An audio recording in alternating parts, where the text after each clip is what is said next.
വോട്ടെണ്ണലിന് 3 നാൾ മാത്രം ബാക്കി നിൽക്കെ നെഞ്ചിടിപ്പോടെ സംസ്ഥാനത്തെ മുന്നണി നേതൃത്വം ഫുൾ സീറ്റ് വിജയം അവകാശപ്പെടുന്ന UDFും ഇത്തവണ തലയുയർത്തി തന്നെ നിൽക്കാനാകുമെന്ന് വിശ്വസിക്കുന്ന ഇടതുമുന്നണിയും അക്കൗണ്ട് തുറക്കുമെന്ന് ആവർത്തിക്കുന്ന BJPയും അവസാനവട്ട അടിയൊഴുക്കുകളെയാണ് ഭയക്കുന്നത്. ഇന്ന് വൈകിട്ടോടെ പുറത്തുവരുന്ന എക്സിറ്റ് പോൾ ഫലങ്ങളിൽ കണ്ണും നട്ടിരിക്കുന്ന നേതാക്കൾ പക്ഷേ കണക്കുകളെല്ലാം ഭദ്രമെന്നാണ് അവകാശപ്പെടുന്നത്. 40 ദിവസത്തോളം നീണ്ടുനിന്ന പ്രചാരണത്തിനൊടുവിൽ സംസ്ഥാനത്ത് വോട്ടെടുപ്പ്. വോട്ടെണ്ണലിനായി പിന്നെയും കാത്തിരിപ്പ് 1 മാസത്തിലേറെ. ഇടയ്ക്കുണ്ടായ ആലസ്യവും വിശ്രമവും കഴിഞ്ഞ് നെഞ്ചിടിപ്പിന്റെ ദിനങ്ങളിലേക്ക് മുന്നണി നേതൃത്വം കടന്നുകഴിഞ്ഞു.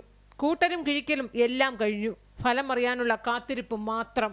20-ൽ 20 നേടുമെന്ന് ആവർത്തിക്കുന്ന UDF നേതൃത്വം പക്ഷേ ചില മണ്ഡലങ്ങളിൽ ആശങ്ക പ്രകടിപ്പിക്കുന്നുണ്ട്. 100% വിജയം നേടുമെന്ന് പ്രതീക്ഷിക്കുന്നത് 17 മണ്ഡലങ്ങളിൽ മാത്രമാണ്. ആലത്തൂരും ആറ്റിങ്ങലും മാവേലിക്കരയിലും ഉറച്ച വിശ്വാസമില്ല. ആലത്തൂരിൽ മന്ത്രി K രാധാകൃഷ്ണന്റെ സ്വീകാര്യതയും ആറ്റിങ്ങലിൽ V ജോയിക്ക് മണ്ഡലത്തിലുള്ള സ്വാധീനവും മാവേലിക്കരയിൽ കൊടിക്കുന്നിൽ സുരേഷിനോടുള്ള വോട്ടർമാരുടെ സമീപനവും നേതൃത്വത്തെ ആശയക്കുഴപ്പത്തിലാക്കുന്നു. എങ്കിലും ഭരണവിരുദ്ധ വികാരത്തിലും BJP വിരുദ്ധ വോട്ടുകളുടെ ഏകീകരണത്തിലുമാണ് UDFിന്റെ പ്രതീക്ഷ. ന്യൂനപക്ഷ വോട്ടുകൾ വിഭജിച്ചു പോയിട്ടില്ല എന്ന് തന്നെയാണ് UDF കണക്കുകൂട്ടുന്നത്.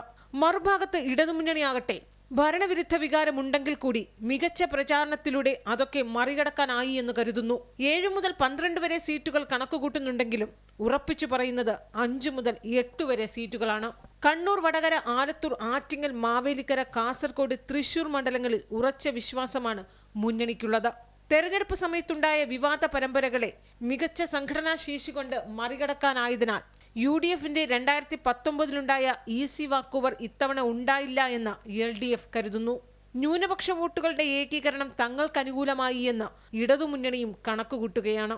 അതേസമയം BJP ആകട്ടെ 2 അക്കമൊക്കെ തുടക്കത്തിൽ പറഞ്ഞെങ്കിലും ഏറ്റവും ഒടുവിൽ തിരുവനന്തപുരവും തൃശൂരും ആറ്റിങ്ങലും വിജയം ഉറപ്പിക്കുകയാണ്. രാഹുൽ പ്രഭാവത്തെയും ഇന്ത്യ സഖ്യത്തെയും മറികടക്കാൻ മോദി ഗ്യാരണ്ടിക്ക് കഴിഞ്ഞുവെന്നാണ് BJPയുടെ വിശ്വാസം. അപ്പോഴും A+ മണ്ഡലങ്ങളിലെ ക്രോസ് വോട്ടിംഗ് ഭീഷണി BJPയെ ഭയപ്പെടുത്തുകയാണ്. എക്സിറ്റ് പോൾ ഫലങ്ങൾക്കായി ആകാംക്ഷയോടെ കാത്തിരിക്കുമ്പോഴും എക്സിറ്റ് പോളുകളെ തള്ളാനും കൊള്ളാനും തയ്യാറെടുക്കുകയാണ് നേതൃത്വം. എക്സിറ്റ് പോളിലല്ല യഥാർത്ഥ ഫലമാണ് അറിയേണ്ടത് എന്ന വികാരമാകും അപ്പോഴും നേതാക്കൾ പ്രകടിപ്പിക്കുക. അമൃത ന്യൂസ്, തിരുവനന്തപുരം.